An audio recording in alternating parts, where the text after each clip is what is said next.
அப்படின்னு சொன்னா, பயம் என்பது ஒரு அடியானுக்கு, ஒரு சிறந்த அடியானுக்கு பயம் என்பது அல்லாஹ் ஒருவன் மீது மட்டும்தான் இருக்க வேண்டும்.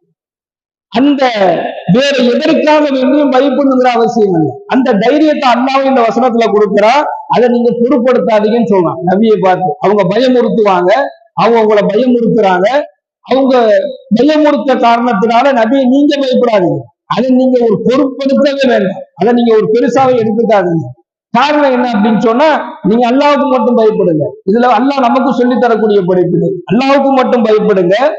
அதுல நீங்க உறுதியாக இருந்தாலே என்ன செய்ய முடியாது, யாருடைய பயமும் உங்களை ஒண்ணும் செஞ்சிட முடியாது. இது ஒரு சிறந்த அடியானுக்கு, ஒரு சாலிகான தன்னுடைய அடியாருக்கு அல்லாஹ் சொல்லக்கூடிய ஒரு முக்கியமான ஒரு விஷயம். அல்லாஹ் கொடுக்கக்கூடிய ஒரு தைரியம் தான் இதை வச்சுக்கலாம்.